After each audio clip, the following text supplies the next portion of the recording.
Ah. Ay.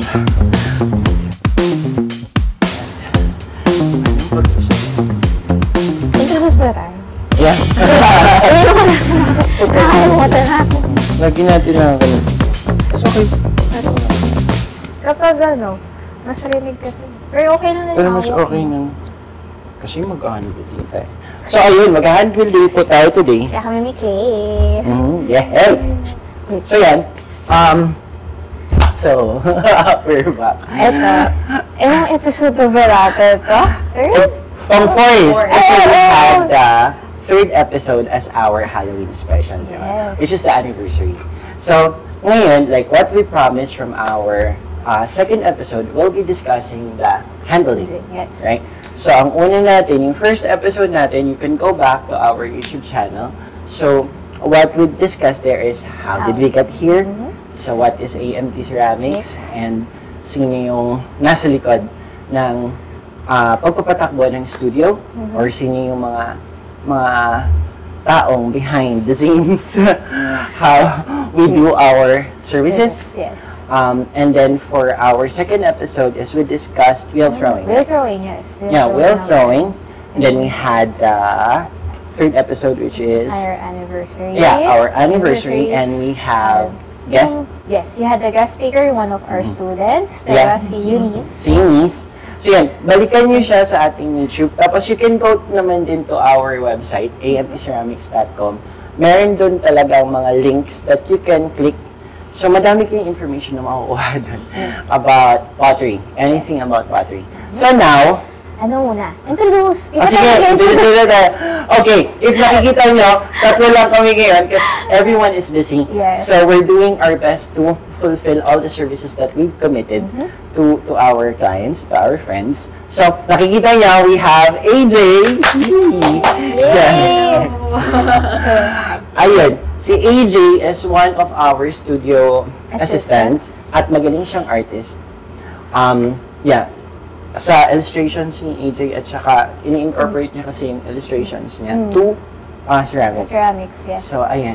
And then we have Kat! Hi! Kat na. and I am AM Trajeco. And welcome to Botikyan!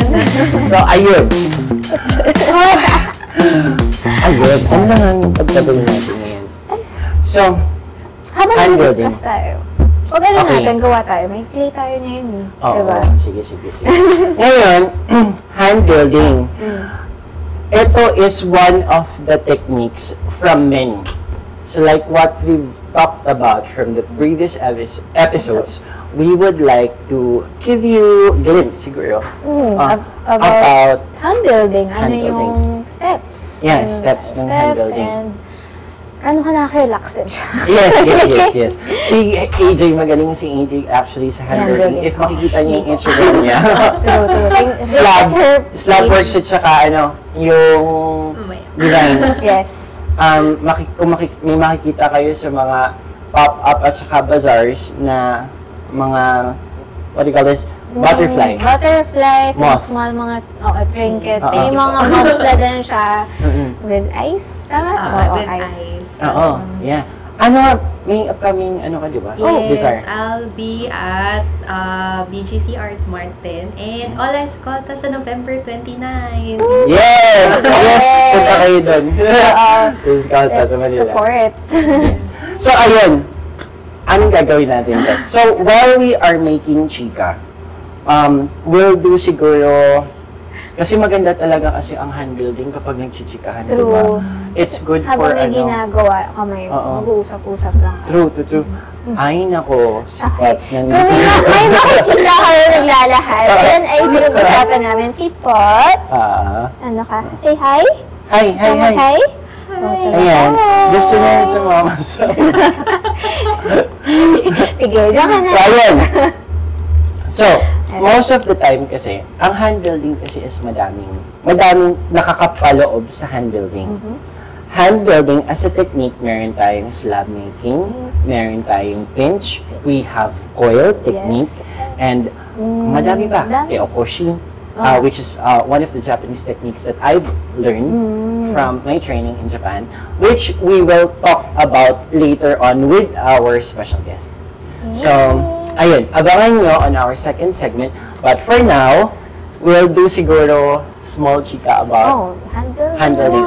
So, we're gonna do pinch, no? Yeah, pinch or ano ba? Yeah, pinch. Yeah. So, yeah. Ang ano natin kasi, meron tayong upcoming event sa BGC. This is the BGC Art Mart workshop. It's on November 22 and 23, Saturday, Sunday. And then may workshop kami doon, hand building, so pinch with our guests. Yes, with our guests. Guest artists, yeah. And the good thing about it, yung mga guest artists natin doon, or featured artists, na mag-facilitate ng ating workshop sa BGC Art Mart, ay ating mga friends and from our community. So, ito kung nakikita yung ginagawa namin, will be one of them. So, meron tayong hand building, and then we have bisque painting. So, kung ayaw mo gawa talaga from the start, like your own, tas gusto mo mabilis ng activity, you can do painting lang naman. Diba? So, relaxing din yun, tapos fun as an activity na, ako nag-paint na to, ako nag-design na to. Diba? That's true. So, ayun, ang mga sample siguro na magagawa niyo dun is ito, katulad nito. Mga figures. Kung ayaw nyo gumawa ng mga mugs functional, pwede kayo gumawa ng mga figures ng brand. Ito, gawa to ni AJ. Yeah. Tapos, the good thing about it is, dun sa mga participating artist natin na magkakandak ng bisque ware painting, you can choose from their pieces na bisque work. Yes. Tapos, you'll be the one to apply the paints, which is the underglazes. That's we're gonna talk about later on. Paano itong, pang color na to. And then, at least, meron silang na i-input kung ayaw nila talagang gumawa from scratch. They can collaborate with us. Actually, it's a collaboration. Yes, it is. Kasi, gawa na, for example, ni AJ, or yung featured artist natin, then you'll put your personal design. Yeah. Diba? So, it's actually collaborative work. So, feature talaga ang mga friends talaga. So, ayun. Kat. Or AJ. Yes. When you learned hand building, how did you find it? I mean, paano mo nakilala yung hand building sa pottery? Before, nag-air dry clay lang muna ako. And sabi ko, dun ko din nakita, parang for few months na ako nag-air dry clay. And dun ko nakita na super marupok siya and very stiff. You cannot use it after mo siya tumigas na, ganyan. And my friend who's also from Valenzuela, and I'm from Bulacan, so parang inaya niya na ako, there's a new pottery studio, so si Miss Mary Pottery, from Bulacan. Hi, Mary! Yun. Ayun ko, nasa taga Bulacan ko. Yes. Dalawin niyo si Mary. There's a parang introduction or introductory class sa kanya, and very, around 2K-ish yung first initial fees niya, and sabi niya, maybe we should try yung wheel throwing, and then nag-exploratory din kami nag-exploratory ako ng hand building, and then sabi ko, okay, gusto ko siya. Then sabi ko, okay, bumili na ako ng clay sa kanya, and then doon na siya nag-start from December of 2024. And then the whole year of ngayon 2025, parang nag-aaral lang ako on my own kasi nga I don't have pa yung place that I can go. Parang hindi ko pa ganun kilala yung AMT before, kaya sabi ko, sige. Paano nga pala? Actually, How did you learn about AMT? Nung first exhibit ko sa Escolta with Alfie, hi Miss Alfie. Hi Alfie. Sa 1980 Laboratory. She's the one who introduced me sa AMT, and then parang research ko na lang siya. Kasi before, there's other studios na tinitingnan ko, pero parang mas gusto ko dito sa AMT kasi iba yung siguro marketing lang din talaga. Very homey kasi yung feel and Ay, wow. mas, Thank you. siya, mas parang very friendly kasi yung vibe na mas okay lang din na dito na lang ako magstay mo. And in a way, mas near siya since I'm from Bulacan. Oo, true.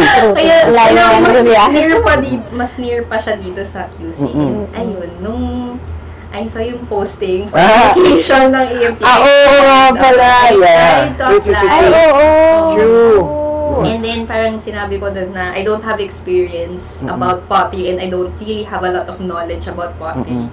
Pero sabi ko, sige, I'll try kasi parang I think okay lang din naman. Parang I'd love to learn from scratch. Okay, great. Nice. Kasi, as far as I could remember, during that time, we are preparing to have a studio manager, our first studio manager, which is Hazel. Hi, Hazel. Hello. So, ayun. So, we've created a team for Hazel to help navigate the studio.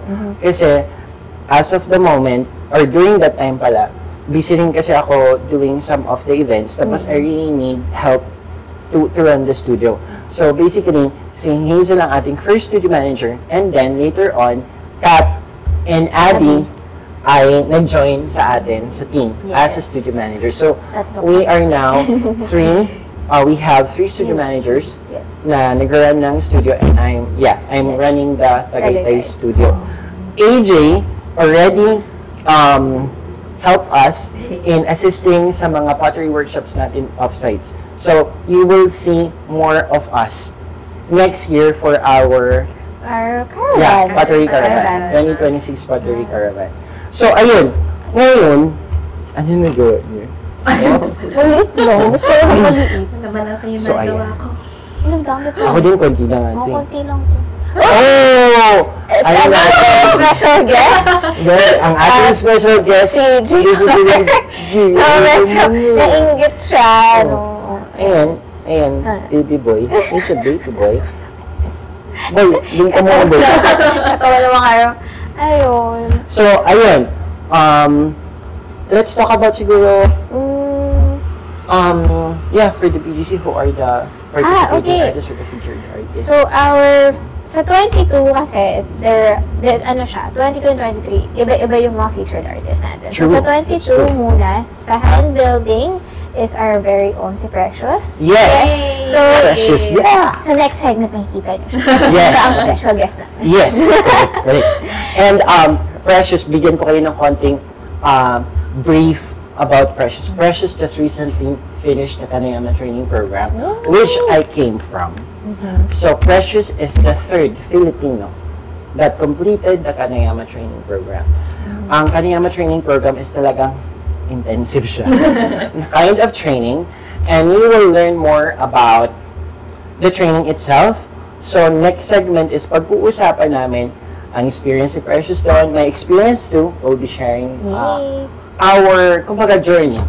And to further educate or provide information, ano ba yung pwede nating patunguhan when we choose pottery as our siguro craft, our career, and if it can be a profession, something to that effect.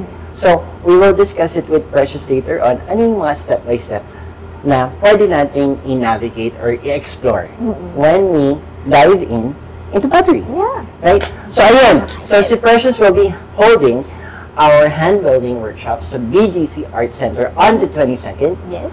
So, that is 3:30 to 5:30 p.m. You can actually sign up Sign na up. sa Yeah. website. sa website. namin. Yeah. Or punta kayo dun sa social media namin, scan nyo lang yung QR code doon, then it will be directed to our website. Yes. And all modes of payments, we accept, even it's credit card. So, it's easy for you to book and, tell your friends. Right? Yes. So, ano yung next natin? Sino yung next natin? Next is yung meron naman sa after nun is yung disc painting. Yeah. Sino yun? Si Chris? Chris, yes, si Chris. Si Chris. We have Chris. Ano Si Chris siya? naman is Christian Cruz is the founder of Pottery Studio and Arts. Pottery. So, basically, ang kanyang ginagawa is meron siyang shelter ng cats tsaka dogs, rescued cats and dogs, and some of the proceeds of these spots Go to their to the rescued cats and dogs. To help So if you want to help the shelter as well, just Please. message us and we'll be happy to, introduce you to Chris. Yes. So, si Chris ang facilitate ng ating disc square painting on the 23rd, which is gonna happen 6:30. Yes. Yeah, 6:30 to 8:30. So, ito yung evening slot natin. Ayan. Tapos tayo naman, AM team is on the 22nd. Okay. Ayan. Pero, Okay. meron pa tayong featured artist dito na magagaling din. Sa 23 Sa 23, naman. Sunday. Oo. Sa Abangan nyo ito. 23, ang hand building naman are our friends, si Marco and si Bobby, si Capi Luwad. And, Yeah. Si Marco is Capi Luwad. Check out his Instagram. Ang galing talaga niya sa hand building. Yes. And wheel, actually. Pero, and then si Bobby is also just Biggie Bobby ang kanyang Instagram. So, super galing nila sa hand please. building. Tahimik lang sila. Pero alam mo, the good thing about this, kaya ako natutuwa na these featured artists ang makaka-work natin sa BGC Art Center workshop ng hand building on Sunday is because lalaki na po ngayon ang mag-workshop. Kasi for the past few years, I just noticed, ako lang yung nag-workshop na lalaki for hand building. Oo, tas puro babae na. Puro babae. Kaya natutuwa ako. Meron akong kasama, which is Bobby and Marco. So I'm very excited what it's gonna be. Alam mo yung parang kasi, di ba, we really encourage diversity and inclusion. Yes. So, walang gender na. Basta, it's about arts. Happy-happy lang tayo, di ba? So yun, na-excite ako kasi, May kasama na siya. May kasama na ako lalaki na nag-workshop kasi parang ako lang lagi nag-workshop na lalaki during that time. Di ba, napansin nyo? Yung pala, point out po, doon ko lang, oh man. Yeah. Kasi kapag handbuilding, usually girls. True. Right? So, ayun, kaya na-happy ako, excited actually ako dito sa workshop na to. So, ayun, huwag niyo pong kalimutan on our BGC Art workshop. So, again, that's 22nd and And the 23rd of November. Yes. So, we'll be there 3 p.m. to 9 p.m. Meron din po kaming latag table doon. So, if you wanna buy from the artists community, yung mga nabuo natin na community, and artists that we work with, you can check them out. Yes. So, dalaw po kayo. Masaya to. Masaya to kasi parang siyang festival. Sobra. Last year, nandun kami, and meron mga tumutugtog sa side, Ang saya nagpa-violin. So, yun. Parang halong ko party lang. Yes. Or, kahit di kayo mag-workshop, just hang out with us. Oh, yeah, go. Yeah, Kasi, chill ka lang. Alam mo ano mga naman, butters. mabait kami. So, ano yung nagawa niyo? Ulo. Malaking ulo. Ako, Maliit ito. na ulo, tapos isang maliit na. This is pinch. So, pinch technique yung ginawa ko dito. We have a pinch pot. Oh.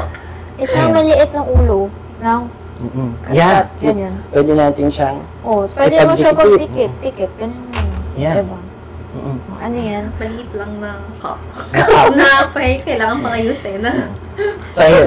Since din naman tayo, time constraints. So, ito ang pwede nating magawa while chikahan with friends when you sign up sa ating workshop sa BGC. So, very relax. Relax lang siya. Wala siyang pressure. Yeah, walang pressure. Wala. So, parang you're just having fun with your friend tapos habang may ginagawa lang kami nyo. True. Diba? Ganun lang siya. Yeah. So, how much ba to? Ang ating workshop is, ang hand building natin is 2.5. 2.5. Tapos per ang participant. tapos ang ating best painting is Yes. like 2-1. 2-1 per participant. Andun na lahat. So, all you have to do is sign up and show up. Everything is provided. Then, our instructors at saka facilitators, mga featured artists natin na magagaling will guide you through. Yes. So, ayun. So, hopefully, we could see you. See you there. Yeah, see you there. So, ayun. So, we're good for our first segment. So, ayun. Chika, chika. So, again, thank you po and hopefully we could see you at BGC Art Center, Yes. BGC Art Mart Workshop. So, next segment po natin will be welcoming our special Precious guest. Grace. Yay! Alam niyo. Yay! Okay. Babay muna. Bye! Bye. Alright. We're back. Game na ba? Yes, game na. Game na. So, Okay. So, we're on our second segment. So, like we promised, we'll be introducing Precious, one of our featured artists for our BGC Art Mart workshop.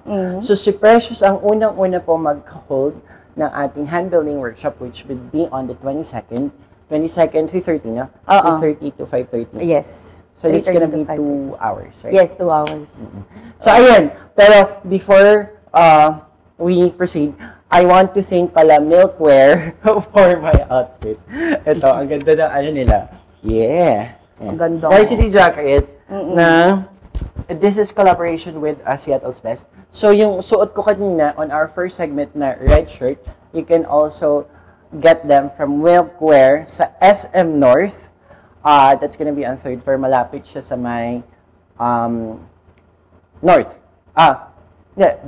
Sa The Block, 3rd floor, malapit sa may Vikings. So, ayun, bisitahin niyo po ang Milkware shop doon. Meron doon. Makikita niyo to mga to. So, just get it. So, ayun. Okay. Ayan. So Precious. Yes.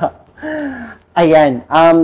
Like what I've said, Precious just got back from Japan, and she just recently completed the Kaneyama training program na ginawa natin. Oo. So, ayan, si Precious po, abangan niyo po ang mga gawa ni Precious because she is the 3rd Filipino na completed the training program. The first one is Jezzel Lee, Yes. who is the ceramic coordinator now in Diliman.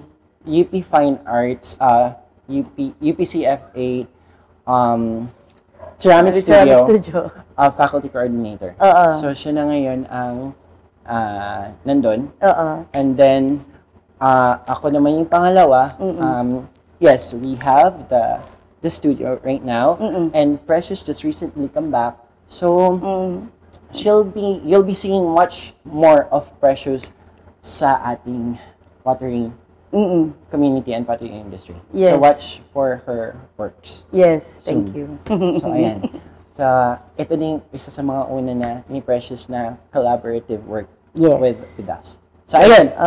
So, ano pag-uusapan natin? Ewan ko alam. So, ayun. So, since sabi ko kanina, we want to talk about and we want to educate them and provide information to our viewers and listeners. Ano ba ang next for us when we learn pottery? Ano ba yung, meron ba siyang proseso? Paano ba siya nangyayari? Then kapag natutuba ka ng pottery, what's in store for me? Meron ba akong future? Magiging ko ba siyang career? Magiging ko ba siyang profession? Something to that effect, right? Meron. Actually, madaming opportunity when you start pottery as your profession. Nandyan na yung pwede kang maging artist, which is yung pwede kang gumawa ng mga artworks mo to do gallery exhibitions. Correct. Meron dyan na pwede kang maging production, which is pwede kang gumawa ng mga works na gusto Production mong work. ibenta sa mga hotels. Which we were trained. Yes, we were trained in Kaneyama to do tableware and hotels, interior. Halos everything. Actually. Pati nga bathtub Diba? Pati bathtub. Mass production po kasi talaga ang ginagawa namin sa Kaneyama. But the good thing about Kaneyama is it is traditional Japanese ceramics and it's all handmade and wood-fired. Walang ibang fired doon kundi wood-fired. Kaya if you've noticed, the strength of the studio, AMT Ceramics, is firing. Yes. So dun kami nahasa nila Jezzel, nila Marco, actually, Marco Rosario, si Precious at saka ako. So kaya, yun yung somewhat our strength. Isa sa mga strengths na. Ikaw ba naman, 24 hours ko pag-apoy yun. So, like what I've said from the previous episode, never na ako nawala as the firing crew of Kaneyama. So, I've always been the firing crew for Kaneyama. That's true. Ever since that I got there. Yeah. So, ayun. So, ngayon, saan tayo na...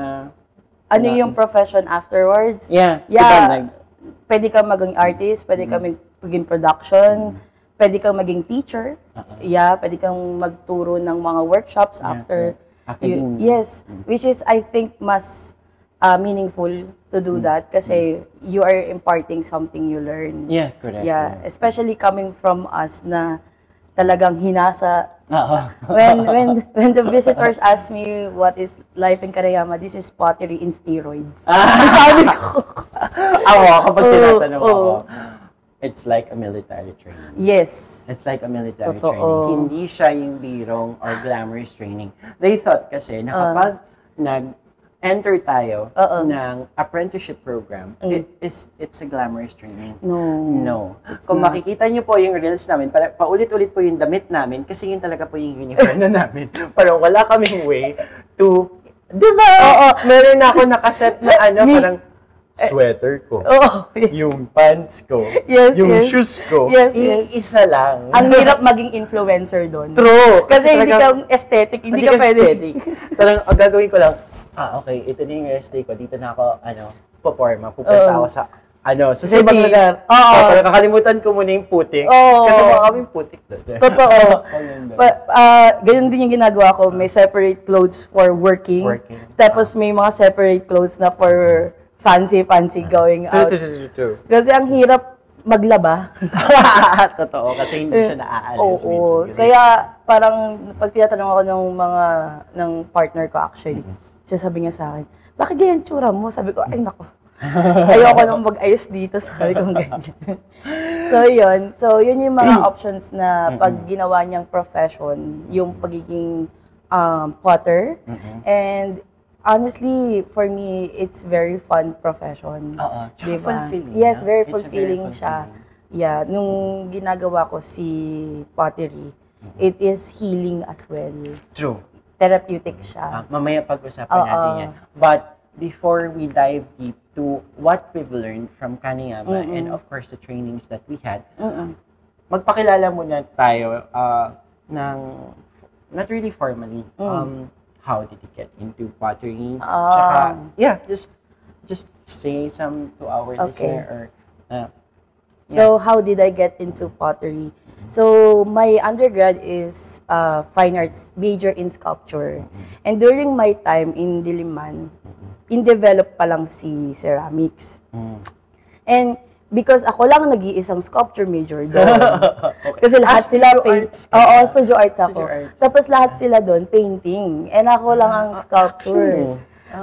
Then tapos the curriculum and sculpture major is parang mino-merge na lang kami sa painting. So may background din ako ng painting. But with my thesis, I make sure na sculptural works yung gagawin ko. So before I go to ceramics, ang dami kong trinay, plaster, resin, and everything. And even though na-develop ko naman yung techniques and skills doon, the problem is, it is very harmful to the environment as well as to my lungs. Yeah, I know. Diba? You agree? Oo. So, doon ka muna bebe. Lalo na yung resin. Sobrang talagang, yung fumes mo talagang, langhap mo lahat. Then, Professor Rita during that time was making her own thesis, I think, in Masteral, which is Daluwal. Daluwal kiln. Pagluluwal, the first time. And I was, like, parang sabay siya ng thesis namin. And then, kinakausap ko na siya na, I want to do pottery, ganyan. So, I entered pottery as an elective during UP days. And, nag-start na ako doon na mag-aral ng basic pottery through the teachings of Professor Cathy and as well as Professor Rita. Magagaling kasi talaga si Ma'am Rita, si Ma'am Cathy. Si So Ma'am yan ang isa sa mga, well, they are, I can say, one of the pioneers na pagbabalik ng ceramics sa actually, Philippines. Sa Philippines. Oo. So, yeah, malaking tulong nila kung bakit tayo nandito ulit. Sobra. Yeah. So, that's the good thing about it. That's good. And somewhat, it started from That's Ceramics yes. Studio. So, ayun. Parang Ma'am Cathy during that time just recently returned from States kasi pakatapos niya lang yata ng masteral niya. I'm not sure about the details on that. Then tapos she became my advisor in Thesis. Not in thesis, in ceramics. Ceramics. Oo. Then tapos nung nag-thesis na ako, my thesis advisor is Sir Abaya and Sir Bob. Yeah, so both of them. Yeah, so si Sir Abaya and Sir Bob. Then, I make sure, sabi ko, kailangan ng thesis ko sculptural. And the only available there is ceramics. Then tapos nung nag-ceramics na ako, Professor Rita was guiding me and she allows me to use Miragama, which is the wood-fired kiln. kiln in The Diliman. only wood-fired kiln Yes. sa UP. Sa UP. Yeah. Actually, nag-iisa lang palang. Nag-iisa lang siya. During that time, yun lang ang kiln Ang natin. kiln natin doon. Oo. Then ngayon, then afterwards, introduction to how did I get into pottery. So yun yung naging introduction ko to pottery. Then my introduction to Kanayama naman.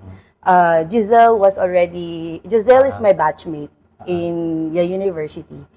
And when she was in Japan, she was also helping me during thesis time. Actually, si Giselle kasi lagi namin it's a joke time for us na Giselle is the guinea pig of the program. Kasi siya yung unang-una, so it's like a test program. So kaya Giselle actually experienced a lot. Actually, I think sa techniques. Yes, parang feeling ko nga mas worse pa nga yung na-experience niya. I mean, mas intense yung intense yung na-experience niya compared to us. Because it's the first time for the Japanese as well to be interacting with Filipinos as well. Tapos girl pa siya. Oo, yeah. So, babae pa siya. Well, just to let you know, Japanese kasi is patriarchal very much. Culture. Totoo. So, kapag babae, medyo, well, alam naman natin, medyo hindi, I don't wanna say, parang kumbaga, mas pinaprioritize nila kapag lalaki. So, I think that was the advantage when I joined the training program. Yes. Magkakaiba kami ng results ng training kasi before tayo pumasok doon, tatanungin naman tayo, di ba? Oo. But before we siguro get into that, siguro we can have a break muna tapos let's talk about yung how did we get into the program. Okay. Ayun. Sige, okay. Sige, break.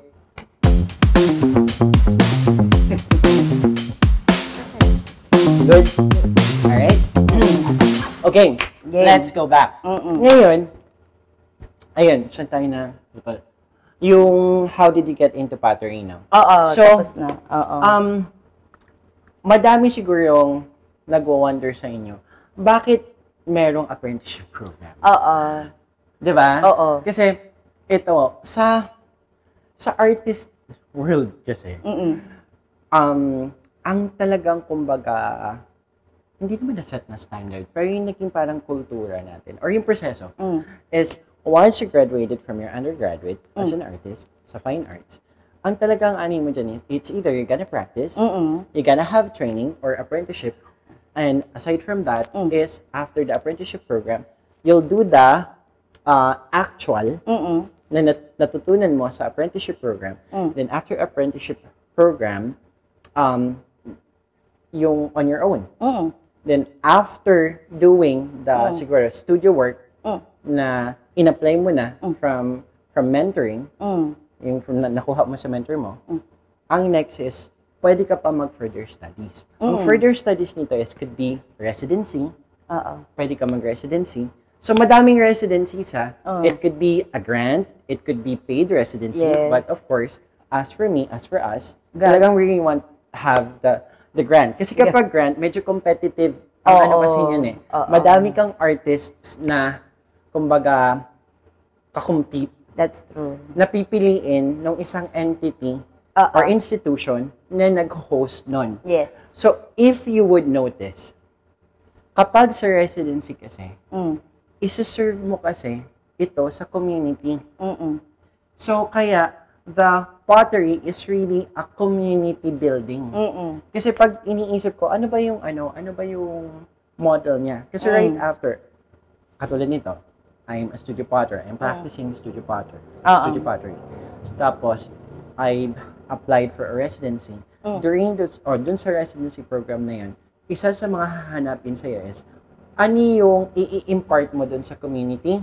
Since you'll be working with the community, ano yung ituturo mo sa community? Ano yung i-exchange mo? Kasi they will pay for your, for your stay, for your knowledge. In exchange of that, is you'll be having a community service. That's true. So, ganun siya. Kaya, pottery itself is actually community building. Kaya parang, yun yung discipline na somewhat na tinuturo sa atin. Right? Doon, ganun. Ng clay. So, that's the good thing about it. So, ayun.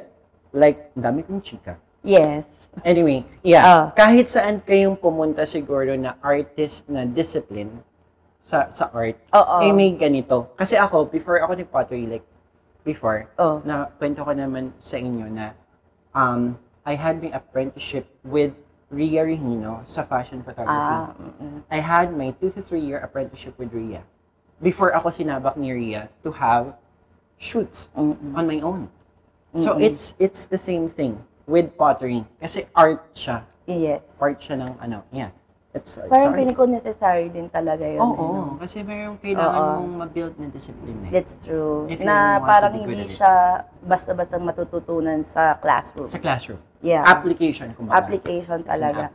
And parang I think, having a apprenticeship background, we already have seen the end game. Like na-set up na sa amin yung vision kung ano yung magiging itsura namin. Possible outcome like, after you completed the training program. Like for example, Kanayama is 40 years already. So may possibility 40 years from now, yun din ang image natin afterwards. Yes. That could be a roadmap for us to. They are molding us to be really good at what we do. That's true. So, and maybe better. Tama. Yeah. Correct. So, ayun. How did you get into the program? So, yung Kanayama training program. Okay. During that time, as I've said earlier, the ceramic department is just building itself. Like, nag-create pa lang ng momentum. And during that time, the professors are Ma'am Cathy and Professor Rita. And I think Sir To is slowly training himself to be a potter as well.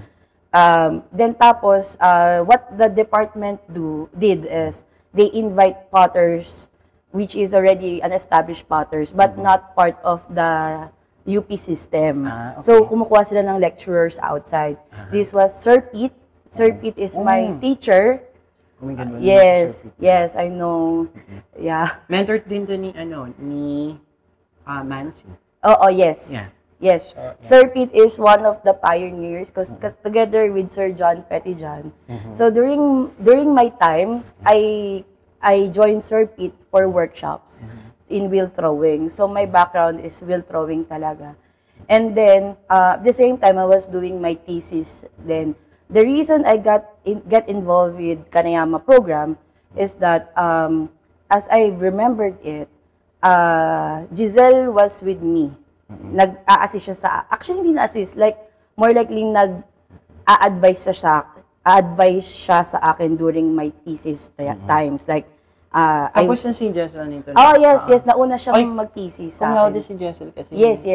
She's really brilliant. Yes. Hindi kami sabay nag-thesis noon kasi even though batchmate kami, I decided to delay a year so that I could finish all my minor subjects and focus on thesis on the last part of my years. Kasi yung iba, sinasabay nila and I saw a lot of students na nagda-drop kasi parang too much for them. Especially, my ambition during my thesis time was to make a life-size torso. Wow. So, it was very ambitious. So, Tapos during that time, di ba? Wala pang background. Wala pang background. So, very ambitious yung thesis ko. So, I decided na hindi ko isasabay sa minor. So, nag-thesis ako. Isang year ko, buong thesis lang talaga ang inaayos ko. And Giselle was guiding me along the way. And during that time, Giselle is already, parang sineset up na siyang pumunta ng Kanayama. So, nung nasa Kanayama na siya, ang sabi sa akin is, she was recommending me to Kamamoto, to Ryoji Matsumiya, our sensei. Our sensei. Kamamoto actually ang tawag niya. Yes. Meaning of Kamamoto is owner of the kiln. Kiln owner, yes. Owner. Yes. So, si Kamamoto, Giselle has already been recommending me to Kamamoto. And maybe because she was alone there, and it would be good for her to have a friend in Kaneyama system. And during that time, Professor Rita already told me that I'll be next. Okay. I'll be Kasi next. ganun naman talaga dapat yung training program. So, what I understand, the objective of the training program kasi, kaya kami pinadala sa Kaneyama, and since ito is, kinausap ko kasi si Sensei, si Kamamoto, how did you have connections with UP? So, dun pa lang, I mean, parang in-introduce lang si Kamamoto kay Ma'am Rita. Tapos nagkaroon ng parang siguro agreement or na magkaroon na siguro collaboration with Kaneyama and UP Ceramic Studio to send out students. But basically, we are not students. Yeah, Kasi we are already graduated. Then, ang goal there is pagbalik natin, to be a lecturers in the program. Kasi nga, kulang nga ng professors during that time. Ang pagkakaintindi ko kasi dun sa training program, the objective of it, since I've read the Pledge of Commitment and of course the agreement, is to help build the community. Yes. And help siguro rebuild the ceramics community at saka para maging strong yung course para maging minor or maging course ng ceramics as integrated to the curriculum. Yes. So yun kasi ang pagkakaintindi ko. And I think yun naman talaga. Nakasulat naman yun. Nakasulat nga dun siya. sa agreement. So, ayun. So that is the objective of the program. So basically naman, I think we are doing our best naman to help our community. Jess is already at UP Ceramic Studio. I established my independent pottery studio. I'm and getting Precious there. is here. Just getting there. Yeah. Kakauwi ko lang. She'll get there definitely. I mean, andito na siya. Last September lang ako umuwi. Wait lang, ang pressure. Precious pressure. Wag. Wag. Walang pressure. Ayun, Then, relax lang tayo. Chill lang. Tsaka, chibi lang. Yes. Diba? So, ayun. Tapos, you were recommended na to go to Canada, right? Yes. Then, Giselle already stayed there for like, I think, 6 months. Nung nakarating na ako ng Kaneyama. So buti ko pa may transition. Kasi ako, when I got there, I'm alone. Yes. Yeah, mahirap nga yung sa'yo. Saka pandemic ka pa. Pandemic yun. Pre-pandemic actually. Kaya nga parang ako wow, legit. At saka yun sa'yo, pagpunta mo doon, meron kasing ibang kasabayan. Oo, nandun si Giselle na. And, honestly, I'm the second na pinadala doon. You're the second and third si Marco. Yes, third si Marco. Unfortunately, during my first stay in Kaneyama, I stayed there for 1 year and 6 months. The reason na hindi ko natapos yung program ko during that time is because my parents asked me to return home. Kasi may family business talaga kami. And they are this very traditional family na walang pera sa art. Alam mo na kasi, magnegosyo ka na lang. They don't believe kasi sa art. I mean, not all naman. Not pero there are times kasi na, well, pinagdaanan natin na yung art is not that accepting pa siguro with the Hindi siya normal eh. Oo. Parang hindi siya yung status ko na pag nagtrabaho ka, magiging manager ka, ganito, parang ganyan. iniisip nila art is just on the side, for hobby. Parang pag wala ka na magawa, magka-art ka. But art can be profession. Yeah, actually It's ngayon. Ngayon talaga, iba na eh. Iba yung very accepting ang Sabi ko Philippines. Parang I was on track in that career na kasi ngayon everyone was looking for a release, for an expression and pottery. And authentic Yes. expression. And something handmade, lalo na ngayon, puro AI na and everything. Correct. Diba? Kaya, like what I've said, ang core po na talaga ng EMT Ceramics is integrity. Yes, true. So that's why the model that we use when we provide workshops, as much as possible, we want it to be as authentic as possible, and we want to have that integrity of providing these services and of course expressing ourselves as artists. That's sa art. Kasi nawawalan yun ng sense kapag hindi siya authentic tsaka walang integrity. Oo. Yeah, parang sa akin nga, yun nga, therapeutic ang art for me. Especially I was pressured to do something different.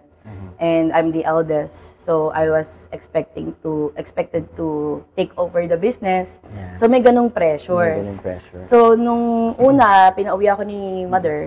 Yeah, I told Kamamoto naman, and I have a smooth exit with Kamamoto during that time.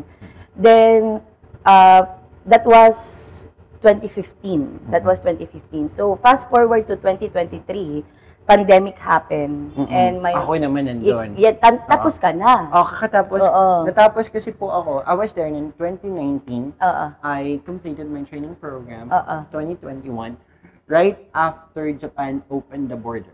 Oh my God. So, I'm in the first few flights of yung pag-uwi. Pag-uwi. So, talagang ang mahal ng ticket mo. Oh my God. Anyway, tapos I have to do the 10 to 14 day quarantine. So, ayun. So, we'll have a break first, then we'll get back to Precious. Dun sa, nag-start na siya. Yung to complete it. Right? Sa 2023. Okay. We're back. Ang dami natin chika. Kapag kasi... Taon kasi ito. 3 years yun sa'yo. Ako 2 years kasi. Paano natin i-compile ito? I-compress, di ba? Yeah. Okay. Okay. Alright, sige. Ngayon, since jump na tayo sa 2023, so nagkaroon ng kasi hindi na to, it's a different program na po, ha? What happened was the program ended at me. Yeah, it ended from me, but yung kay Precious kasi, she chose to continue the old program. Pero hindi na to under UP. Hindi na siya under UP, right? Hindi na rin technically. Hindi na siya technically under UP. Kasi yung sa amin dati, ang signatory ng apprenticeship program is under UP Ceramic Studio. But now that she chose to continue, by invitation. By invitation na siya. So it is directly from Kanayama na. Kamamoto invite me again to return nung 2023. So ayun, yung pagbalik. Ang pagbabalik, syempre nag-wait sila. Yeah! Nandito ka. Ganun. I'm back. So pagbalik ko dun sa Kanayama, because I already experienced it initially, meron na akong focus. Ano yung mga gusto kong matutunan. Alam mo, yun ang maganda dun sa'yo. Kasi when you were there, sabi mo, di ba, you were 24 back then? Yeah, I was 24. Tapos, wag mo na yung age. So, you already experienced siguro working here in the Philippines. So, at least, it gave you more strength, knowledge, and siguro courage to continue the training. That's true. So, anong inastig Kamamoto sa'yo? I mean, anong gusto mong matutunan? Anong gusto mong matutunan? What do you want to learn? So, sinabi ko kay Kamamoto na, Kamamoto, this time, I want to learn everything about your company. How to sell my potteries. And if possible, I would like to build my own ceramic business in the Philippines when I return. So, it's really intentional and direct. Yes, very intentional and direct. And mas maganda yun, ha? And guys, frank ako. Yeah, mas maganda yung ganun. Sa pottery kasi, like what I've said, or like what we've said, na mga studio managers natin, hindi tayo nakakapanghula. Wala tayong ganun superpowers. Walang masama if talagang ang gusto nyong mangyari is ganito. Kasi sasabihin naman namin siya, it's not feasible. Ganun naman sa pottery, diba? That's true, that's true. Yeah, so, yan ay matututunan nyo siguro along the way with practicing the craft, the art. Yes. So, ayun, and then because of that, Kamamoto gave me freedom. Actually, sabi nga nung ibang mga staff doon, ako lang yung binigyan ni Kamamoto ng freedom to do ceramic sculpture. For the company. Ang ganda ng mga gawa mo doon. Yes. So, at the same time, for the company, I need to do slip casting because kulang sila sa tao doon. Then, as I master slip casting, syempre, ginagawa pa rin natin yung usual studio works like clay making, firing, and everything. Ganito po yun. Baka kasi nalilito sila paano siya nangyayari. Ang isang, meron na po kayong may nakalatag na schedule ng isang buwan. Yes. Isang buwan na po yun. Alam na namin ang buhay namin na isang buwan.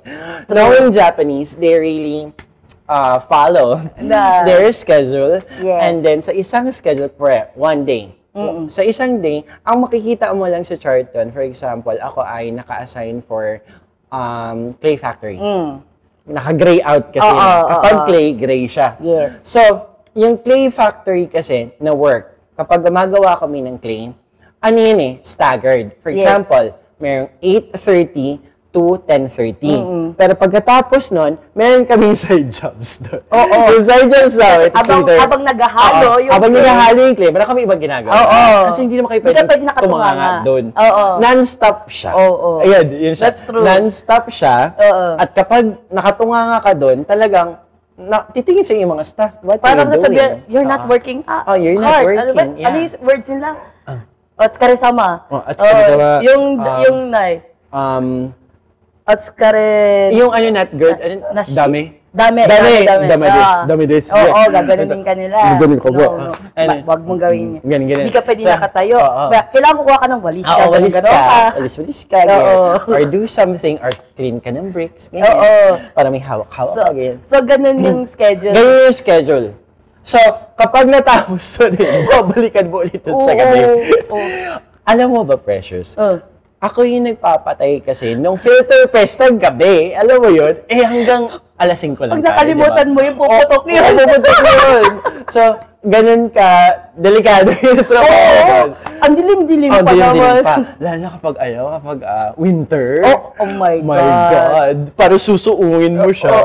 Tapos, parang mas matindi pa to sa kasi di ba lulubog ka Meron kasing, kapag winter kasi hindi talaga kami nag-create. Pero kasi may times na talagang pag umulan ng yelo, tapos hindi pa kami tapos, kailangan mo siyang bantayan.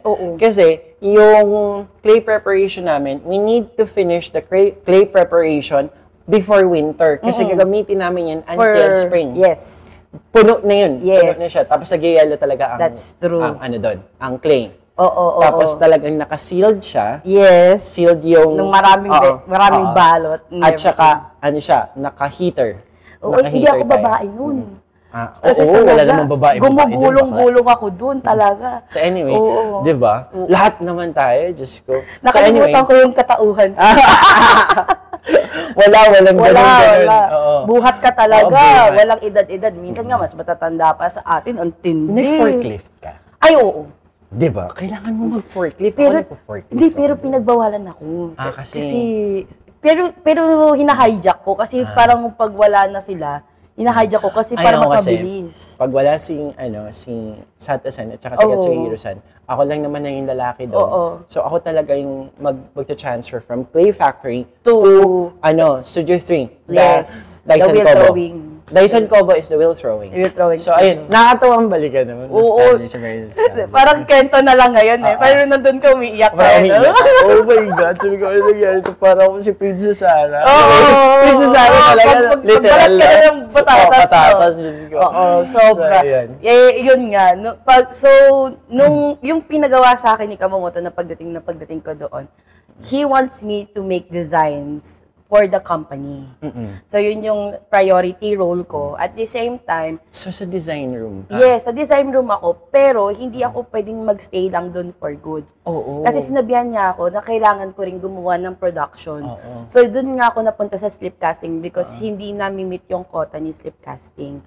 So, at the same time, as I'm doing slip casting, dumasok na sa utak ko na maybe can I combine slip casting and hand building at the same time? That's true. So, ngayon, naging part ng mga designs ko is gumawa ako ng mga slip casting works. Then that's the time I add hand building designs around it. Like for example, there's the water pitcher. Remember yung water pitcher natin na sexy. Sexy. Uy, ayun yan. Lagi nagkakaroon tayo ng casualty because itong picture na to usually is pina-fire kapag going to spring. Yes. Ngayon, kapag super lamig kasi, tapos nagkakaroon ng snowstorm, nasa taas kasi siya ng shelves.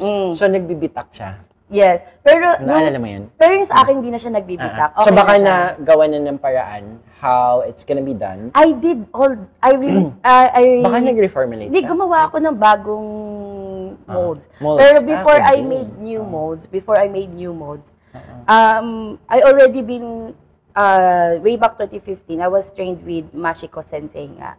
Okay. So, ginamit ko yung lumang technique, which is hindi naman ginagamit ni Katsuhiro-san lately. Pero yun yung technique ni Akimoto-san. So, I've been using Akimoto-san's technique. So far, wala naman ako nangyaring biyak-biyak na event. And nung nakita kong luma na talaga yung mold. Yung mold? You really have to, create. Alright, ito mga names natin, parang siya nasa, Japanese character, di ba? So anyway, ayun. Shout out to our friends. Yes, Akimoto-san, ang aking best friend doon sa field throwing. Alam ko parang siyang mommy ko. Di ba? Ayun naman, si Akimoto-san naman, siya ang aking parang... buddy-buddy. Buddy-buddy doon. Siya lagi ang partner ko. That's true. Sa loading, sa clay factory. Yes. Pero babae ito She's very cool. Very sobrang cool ni Akimoto-san. Katsuhiro-san naman, siya yung parang all-around doon. Siya yung parang maintenance, ganyan. Kasama ko naman siya kapag nagko-cover na ng mga clay. ng mga, hindi lang clay, ng mga bahay. Oh my God, kasama ka doon? Kasama ako doon. Sumasampa ako ng forklift, tapos magaganon-ganon. Tapos, at negative 5 degrees, negative 10 degrees. Sa lalaki kasi binibigay. Sa lalaki talaga siya.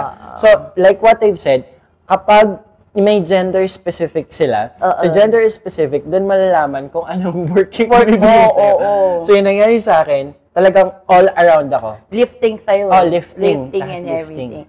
Sa akin naman, mas more on design. Yes. Studio work. Studio work, design work, production work. Field work kasi ako. Yeah, pero gumagawa din ako ng filing, clay, and shelf, cleaning the bricks as well. Yun din naman yung mga ginagawa ko. Yeah. And ang nadagdag sa akin is yung tours. Yeah. Kasi ginagawa ko rin yung tours. Pero nung dumating na ako, mas marami na daw dumating na bus. Kasi nung time ko, papasok pandemic. Pandemic kasi noon. And the tour na pumunta sa kanila came from Diamond Princess Cruise. Yes. Ayun yung unang-unang natamaan ng COVID. Oh my God. So, nag-stop siya. So, I just had like few tours. Siguro, I had siguro about 5 and then pandemic. And then, wala na. So, ayun. Yeah. In my case, ang naging tours is parang nangyayari, pinaka-maximum tours ko is 3 times a week. 3 times a week. Pero alam mo, gusto ko yun. 50-50 ako doon. Ako happy ako doon kasi, why? I'm alone na trainee, tapos ako lang Pilipino, tapos, ang nangyayari is, wala akong makausap. So, doon ko sila chichikain. Talagang chichika ako doon. Oo, kasi maintindihan nila ako eh. That's true. Kasi wala namang English speaking doon. Yeah, parang may nakakausap ka. May nakakausap ako. Ang sa akin naman, yan yung pros doon. Ang cons doon is medyo pagod talaga ako. Yung social energy ko talaga. After nun, bagsak. Kasi talagang... kasi ilang bus yun. Oo. Ilang bus yun darating. Per bus, 3 minsan. Oo, 3 bus. Then, 40 isa. Oo, in one day Oo. Tapos, kailangan mo pang pumunta doon. So, magagano ka, tapos gaganin ka pa. Oo, nice yung ngiti mo. Kailangan ngiti ka. Oo, hindi ka pwedeng magsimangot doon. Tapos, kailangan mabenta mo lahat ng pwedeng mabenta doon. Pero alam niyo ba na binigyan ako ng tip? Ako din. Ako din. Diba? Dollars. Oh, yes. $5 na sa akin. $10 sa'yo. Girl, binigyan ako 15. Oh, wow! So, ayun. So, nakakatawa. Ito nandyan pa, nakatago yun sa akin until now. Oo, ako din. Hindi ko magastos. Pero alam mo, nung nabinigyan ako, ginaganyan ako, nakita ako ng mga hapon, di ba bawal ang tip? Bawal yun. Bawal ang tip sa kanila. Pero inalaw tayo. So parang ako titignan ko, tatanggapin ko ba? Babalik ko ba? Ano ba? Alam niyo ba, in Japanese culture kasi, they do not accept tip. And if you'd notice, kapag pumunta kayo ng Japan, wala pong take-out sa Japan, ha? Bawal. Hindi nyo siya pwedeng i-take out. May dala akong Tupperware. Kasi, I mean, you can take it out from the time that you ordered. Yes. Pero kung may natira kayong food, bawal. Kasi, disrespect yun sa kanila. Sa kanila. Kasi tatanungin nila, bakit hindi ba masarap yung food? Ano yung pwede namin gawin? Ganun kasi they really value the craft of their food. Of their food. Or even anything na providing service. Yes. Doon tayo na-train. Doon tayo na-train. Doon. Actually, na we dapat value mo and the service that Yes. we provide. Talagang, if kaya ng more than 100%, we'll do more than 100%. Yes.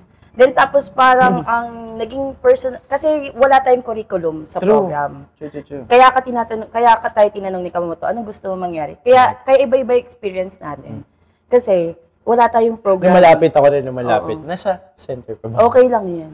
Kasi wala tayong program sa Kaneyama, like dito yung step 1, step 2, step 3. Hindi, parang customized siya. Inalaw siya. Naka-customize siya per person. Per person. So, for example, nung sinabi kong gusto ko ito, si Kamamoto naman, on the other hand, he wants me to be a sculpture ceramicist.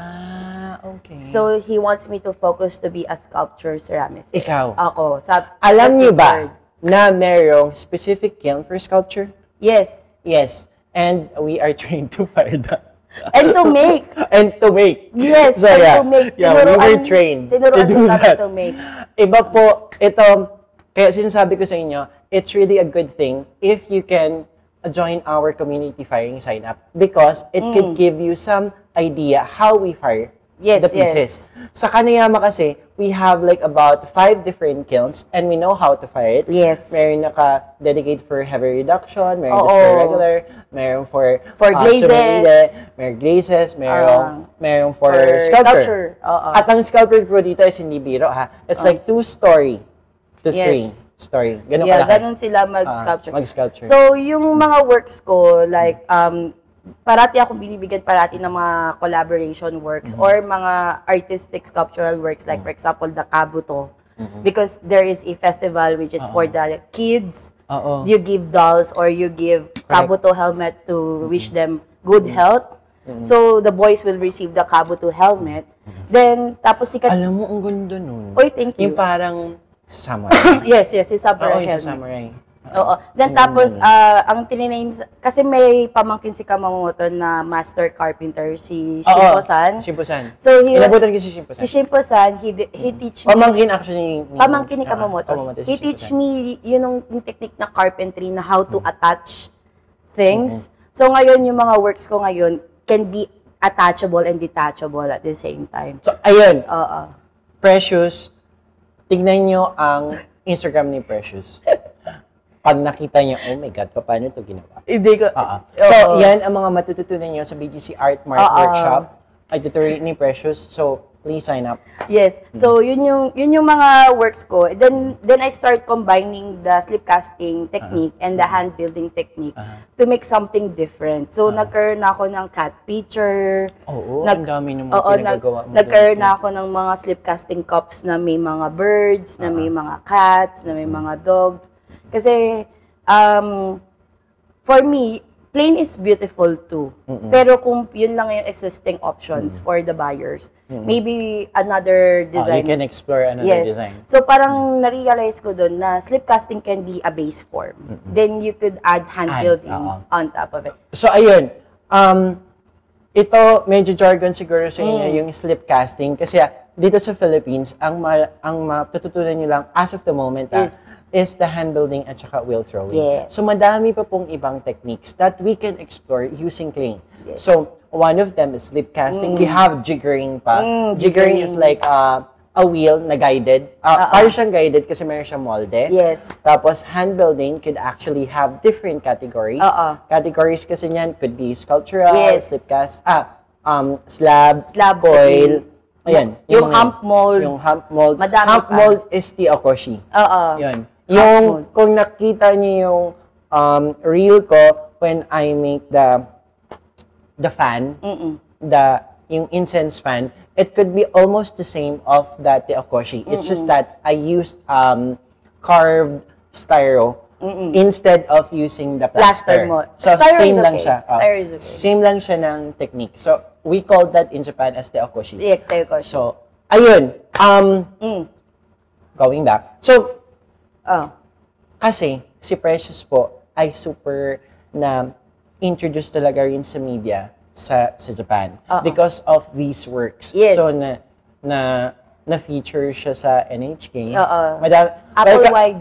Oo. Oo, Apple-wide. Kasi actually, kami, hindi namin alam na na-feature na pala kami sa Japan Sa because we do Japan. not watch TV. We Yeah, cannot wala wala tayong tayong TV. Wala. Wala kaming TV. Oo. So, we don't know na nasa TV na pala kami. Kaya kapag pupunta kami ng mall, ituturo ka na. TV. Yung pala, nakita na kami sa TV. Oo. So, yung sa akin naman, I was featured in a Toonipo, which is the Japanese newspaper. Tapos, si Precious, nag-NHK din kami. Tapos si Precious lagi nasa NHK yan. Oo. Wala na yatang balita. Anyway, so ayun. Yeah, so yung sa NHK naman, meron kasing folklore or they call it kami-sama or God, which is the kappa. The And kappa. annually, ang ginagawa ng Kanayama is gumikreate sila ng kappa and dinidikit nila sa isang Chinese soja. Oo, ito ano na to? It's actually a tradition. Traditional na nila. Actually, may mga, tinatanong kasi yan sa mga trainees, sino gusto gumawa. ng version ng kapa, Oo. na meron mga kung ano-ano. Yes, diba? yes. So apparently, Sa'yo napunta yun. So apparently, nung ginawa ko siya, it's very different compared to the past. Kasi yun din yung Kasi may molde na yun eh. May molde na sila. May Ako, molde na ginawa yun. ko, hinan-build ko. Wow. Then tapos, Baliw-baliwan ka nito, yes, no? baliw-baliwan Kasi na. winter to eh. And ang quota mo, dapat gawa kang 20. 20, di ba? So, iba-iba yung 20. Parang ang minimum kasi natin dyan, 2 dozen eh. Yes, yes. Oo. Kasi nung ako din, yung na-Pervin Designs ko, 2 dozen. Oo. Mass production. Then tapos, nung napadaan lang si reporter, napadaan lang siya, nakita niya. Actually, binili niya yung Love isa. it. Then tapos, nagpa-set na siya ng schedule to interview me Diba? about the kappa. Kung ano daw pumasok sa utak ko. Wala na, naginip lang ako. Sabi ko, joke lang. So, di ba? Yun. So, yun yung kappa. Then, eventually, na-feature din si Human Planter. Yung Gusto ko yun. Yung Human Planter will be out sa Afro. kanyang Afro Makati. exhibit. Yes. Invite mo naman sila. I was part of a group exhibition sa December 3 sa Afro Makati. So, doon ko mapapakita yung Filipino version Filipino version. ng Human Planter. At the same time, yung mga dolls na ginawa ko na ang title is Niño. Because it's a Japanese word for dolls. And I was so shocked because it sounds like Santo Niño. Santo Niño. So, parang sabi ko, okay, we can merge this as a Filipino and a Japanese version. True, thing. that's true. So, I would like to continue more on that series as Love much as it. possible. And the Human Planter kasi, kaya siya na-feature is because I make sure it's very expressive na art form na people can put plants on the head. They can make their own hair. Then tapos I was so happy kasi may mga taong sasabi, can I name this? And I said, of course you can name it. Please adopt one. Ganyan. So, ayan. So, ayun. Siguro, medyo mahaba-haba yung usapan natin. But, I want sana all of us to support the local Yes. Filipino artists. Of course. Ayun. And Precious just recently got back